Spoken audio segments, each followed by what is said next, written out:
नमस्कार दोस्तों, आपका स्वागत है आपके अपने यूट्यूब चैनल स्मार्ट स्टडी पर। फ्रेंड्स, आज की क्लास यूपी पुलिस कांस्टेबल के लिए बहुत ही ज़्यादा महत्वपूर्ण है, क्योंकि इस क्लास में हम लोग बहुत ही ज़्यादा इंपॉर्टेंट क्वेश्चन कराने वाले हैं जो आपको सीधे एग्जाम में देखने को मिलेंगे। ठीक है, तो आप लोगों को एक भी क्वेश्चन मिस नहीं करना है, क्योंकि सारे क्वेश्चन इंपॉर्टेंट हैं, महत्वपूर्ण हैं। इनमें से कोई भी क्वेश्चन है एग्जाम में आ सकता है, इसमें से कोई भी क्वेश्चन जो एग्जाम में आ सकता है। तो सारे क्वेश्चन जो महत्वपूर्ण हैं, सारे क्वेश्चन तैयार करना पड़ेगा। जब सारे क्वेश्चन आपको तैयार करना तो सारे पढ़ना पड़ेगा। तो आप लोग सारे तैयार करो, सारे क्वेश्चन पढ़ो। ठीक है, हम बिना टाइम वेस्ट के आज की क्लास को स्टार्ट करते हैं। और पहला क्वेश्चन हमारा है स्क्रीन पर। पहला क्वेश्चन यही है, 15 नंबर से स्टार्ट करते हैं। पहला क्वेश्चन आज का, उत्तर प्रदेश के सोनभद्र जिले की भौगोलिक विशेषता क्या है जो इसे भारत के अन्य जिलों से अलग बनाती है? यह देश का सबसे अधिक वर्षा वाला जिला है। यह भारत का एकमात्र जिला है जिसकी सीमाएं 4 राज्यों से लगती हैं। यहाँ राज्य की सबसे ऊंची पर्वत चोटी है और यह पूरी तरह से मरुस्थलीय क्षेत्र है। ये 4 ऑप्शन हैं। तो 15 का जो सही जवाब हो जाता है ऑप्शन नंबर बी। 15 का बी सही जवाब है। ठीक है, बी बिल्कुल सही जवाब है। यह भारत का एकमात्र जिला है जिसकी सीमाएं 4 राज्यों से लगती हैं। अच्छा, 4 राज्य कौन कौन से हैं? तो जानकारी तो होना चाहिए ना कि 4 राज्य कौन कौन से हैं। हाँ, ऐसे आप बच्चे बोल सकते हैं कि 4 राज्य सर बताइए जल्दी से, कि हमको 4 राज्य याद करना है, तो हम 4 राज्यों को बता रहे हैं। ठीक है, तो पूरी जानकारी हम देंगे यहाँ पर। ऐसा नहीं कि आधा अधूरा ज्ञान देंगे, पूरा ज्ञान लेना बहुत जरूरी होता है। आधा अधूरा ज्ञान बहुत ज़्यादा खराब होता है, खतरनाक होता है। ठीक है, तो देखो, भारत का एकमात्र जिला ऐसा है जिसकी सीमाएं 4 हैं। कौन सा जिला है? सोनभद्र है। ठीक है, सोनभद्र भारत का एकमात्र ऐसा जिला है जिसकी सीमाएं 4 राज्यों को छूती हैं। अब राज्य कौन कौन से हैं? एक तो हो गया आपका पहला मध्य प्रदेश से छूती है, छत्तीसगढ़ से, झारखंड से और बिहार से। तो याद रखना, एमपी, छत्तीसगढ़, यानी कि मध्य प्रदेश, छत्तीसगढ़, झारखंड और बिहार। तो आपको हमने ये भी बता दिया। अब हम चलते हैं क्वेश्चन नंबर 2, यानी कि क्वेश्चन नंबर 16 पर आज की। ठीक है, आज का दूसरा है, क्वेश्चन नंबर यहाँ पर 16 है। अनेक शब्दों के लिए एक शब्द का चयन कीजिए। अनेक शब्दों के लिए एक शब्द का चयन कीजिए जिसका कोई शत्रु कभी पैदा ना हुआ हो, उसे क्या कहा जाता है? जिसका कोई शत्रु कभी पैदा ही नहीं हुआ हो, उसे क्या कहा जाता है? अजय, शत्रुघ्न, अजात शत्रु या अल्प शत्रु? तो उसको कहा जाता है अजात शत्रु। ठीक है, जिसका कोई शत्रु उत्पन्न ना हुआ हो उसे अजात शत्रु कहते हैं। अज्ञेय का अर्थ होता है जिसे जीता ना जा सके। अज्ञेय का क्या अर्थ होता है? जिसे जीता ना जा सके। तो मतलब हमको इससे ऑप्शन नंबर सी से, तो ऑप्शन नंबर सी आपका सही हो जाएगा। ठीक है, क्वेश्चन नंबर 17 आज का तीसरा है। यहाँ पर 17, निम्नलिखित वाक्यों में से शुद्ध वाक्य का चयन कीजिए। वहाँ भारी भरकम भीड़ जमा थी। साहित्य और जीवन का घोर संबंध है। श्री कृष्ण के अनेकों नाम हैं। हमारे शिक्षक प्रश्न पूछते हैं। अब इसमें शुद्ध वाक्य चयन करना है ना, शुद्ध वाक्य का चयन करना है। तो इसका सही जवाब है हमारे शिक्षक प्रश्न पूछते हैं। ठीक है, हमारे शिक्षक प्रश्न पूछते हैं, ऑप्शन नंबर डी जो बिल्कुल सही जवाब, 17 का डी। ठीक है, हमारे शिक्षक प्रश्न पूछते हैं, यह वाक्य पूरी तरह से शुद्ध है।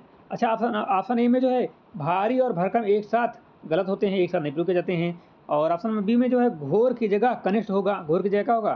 कनिष्ठ होगा। और सी में जो है अनेक शब्द के बाद अशुद्ध जो है अनेक होना चाहिए। ठीक है, मतलब अनेकों के बाद जो है, अनेकों के बाद अशुद्ध है, मतलब अनेकों जो शब्द के बाद अशुद्ध है, अनेक होना चाहिए था। ठीक है, क्योंकि अनेक ही मतलब महत्वपूर्ण शब्द होता है, अनेकों को कोई लगाने की जरूरत होती नहीं है। ठीक है, अगला क्वेश्चन, दोहा छंद के लक्षणों के अनुसार इसके विषम चरणों में पहले और तीसरे तथा सम चरणों दूसरे और चौथे में क्रमशः कितनी कितनी मात्राएं होती हैं?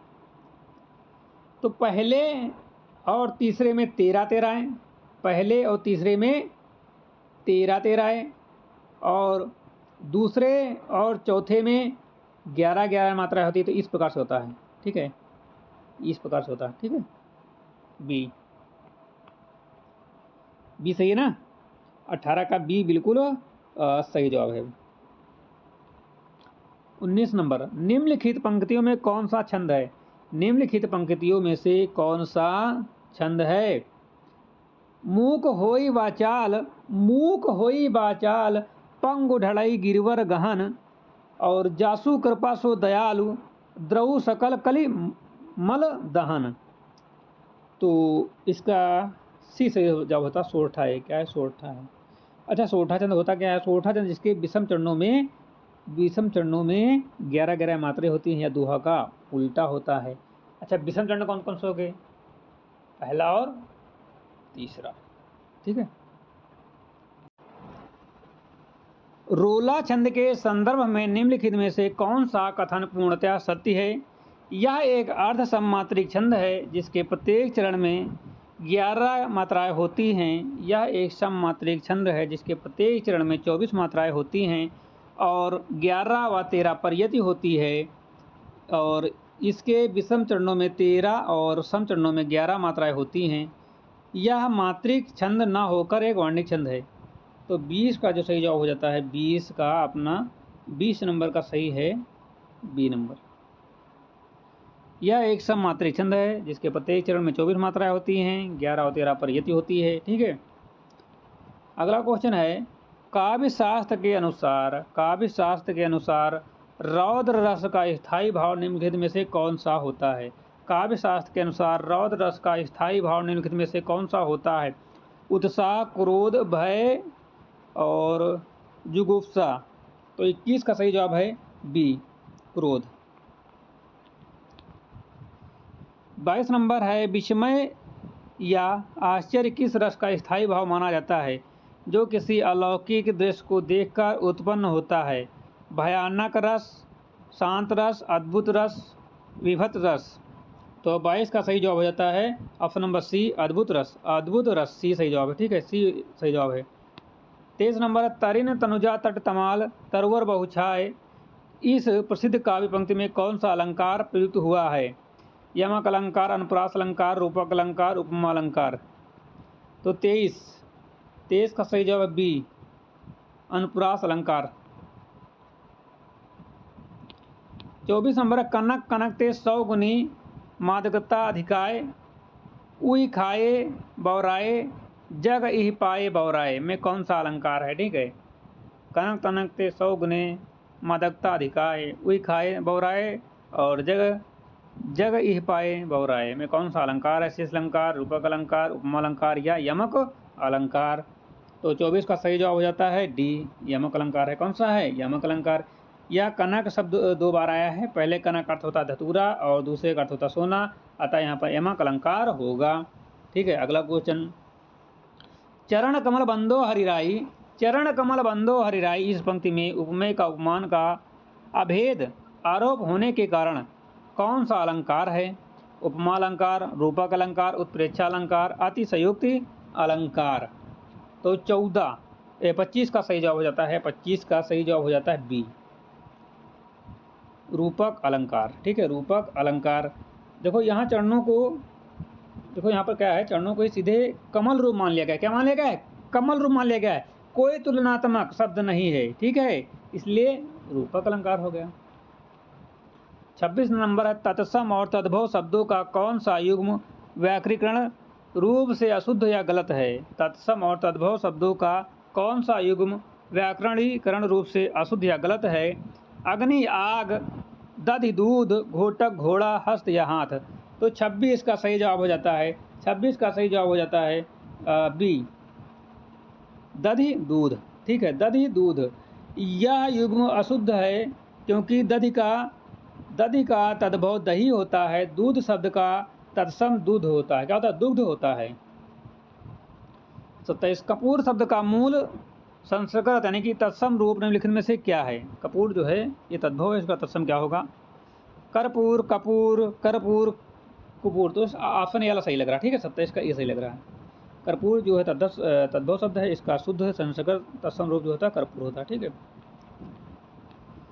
28 नंबर है, संधि नियमों के अनुसार महोत्सव शब्द का सही संधि विच्छेद क्या होगा और इनमें कौन सी स्वर संधि है?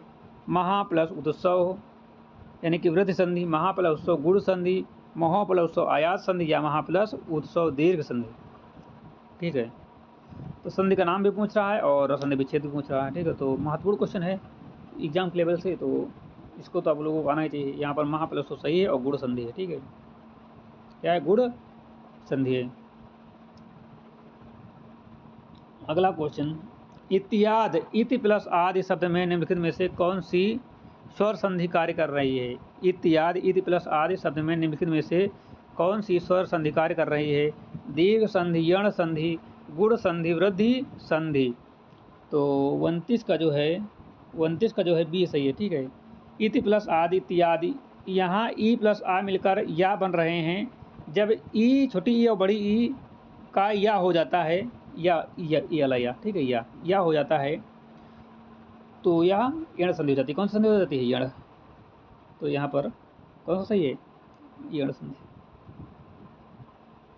ठीक है। किसका हम बोले? यहाँ पर छोटी ई या बड़ी ई का क्या हो जाता है? ई हो जाता है, ठीक है। ई वाला या हो जाता है। अगला क्वेश्चन, अनेक शब्दों के लिए एक शब्द का चयन कीजिए। जो सब कुछ जानता हो उसे क्या कहा जाता है? जो सब कुछ जानता हो उसे क्या कहा जाता है? अल्पज्ञ, बहुज्ञ, सर्वज्ञ या अज्ञ। तो 30 का जो सही जवाब हो जाता है सी, सर्वज्ञ। निम्नलिखित में से कौन सा वाक्य पूर्णतः शुद्ध है? कृपया करके आज की छुट्टी दें। वह गुलाब का पौधा बहुत सुंदर है और यहाँ शुद्ध गाय का दूध मिलता है। मैं आपके दर्शन करने आया हूँ। तो 31 का सही जवाब है डी, मैं आपके दर्शन करने आया हूँ। मैं आपके दर्शन करने आया हूँ, ये बिल्कुल सही जवाब है। मैं आपके दर्शन करने आया हूँ यह शुद्ध वाक्य है। दर्शन शब्द हमेशा बहुवचन में प्रयोग होता है। ए में कृपया और करके एक साथ नहीं आते। सी में गाय का शुद्ध होना, अशुद्ध दूध होना चाहिए, ना कि शुद्ध गाय, ठीक है। तो शुद्ध दूध होना चाहिए था, इसलिए ऑप्शन नंबर डी सही है। ये बिल्कुल सही है, बाकी 3 गलत हैं, ठीक है। अब आ रहा आपका 32 नंबर। गोस्वामी तुलसीदास द्वारा रचित रामचरितमानस के सुंदरकांड में मुख्य रूप से किस छंद का सर्वाधिक प्रयोग मिलता है? दोहा, चौपाई, सोठा रोला, बैरो कुंडलिया या हर गतिका सवैया। तो दोहा चौपाई तो सही होना चाहिए ना। दोहा चौपाई जो सर्वाधिक प्रयोग किया गया है रामचरितमानस में, ये ठीक है। रामचरितमानस में मुख्य रूप से दोहा और चौपाई छंदों में ही की गई है, ठीक है। विभाव, अनुभाव और व्यभिचारी संचारी भाव के संयोग से रस की निष्पत्ति होती है। यह सुप्रसिद्ध रस सूत्र किस आचार्य का, ठीक है। आचार्य मम्मट, आचार्य विश्वनाथ, आचार्य भरतमुनि, आचार्य भामा। तो 33 का सही जवाब हो जाता है यह सुप्रसिद्ध रस सूत्र नाटक शास्त्र के रचयिता आचार्य भरतमुनि का है, जिन्हें रस सिद्धांत का जनक माना जाता है। तो 33 का सी।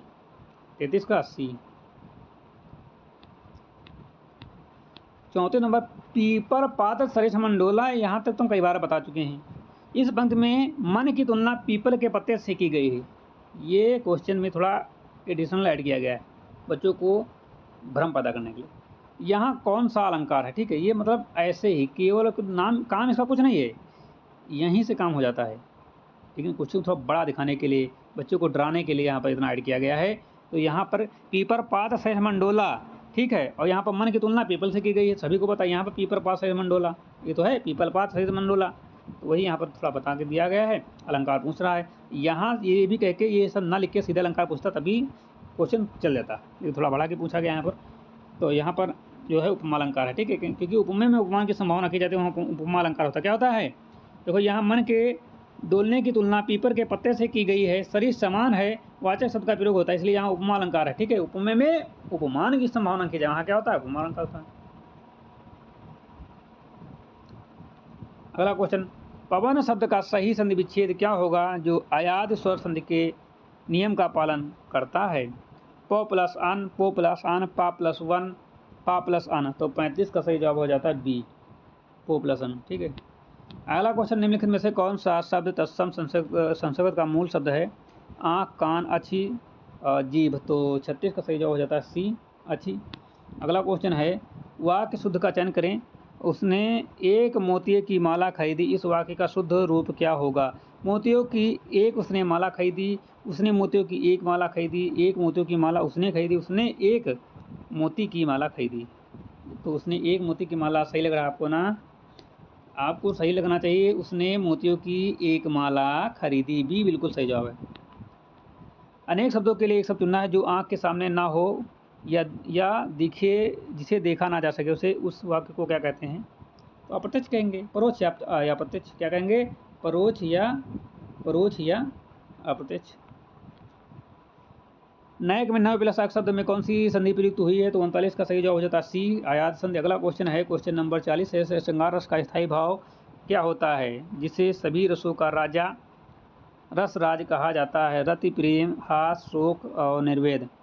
तो इसका सही जवाब है 40 का सही जवाब हो जाता है, 40 का सही जवाब हो जाता है ऑप्शन नंबर ए। श्रृंगार रस का स्थायी भाव रति या प्रेम होता है। ठीक है, क्या होता है? प्रेम। ठीक है, तो आज की क्लास यहीं पर समाप्त होती है। आपको क्लास अच्छी लगी तो लाइक कर देना, चैनल पर नया तो सब्सक्राइब कर लेना, बेल आइकन को प्रेस कर लेना ताकि आने वाली वीडियो का नोटिफिकेशन सबसे पहले आप लोगों को मिल सके। मिलते हैं नई क्लास के साथ, तब तक के लिए जय हिंद।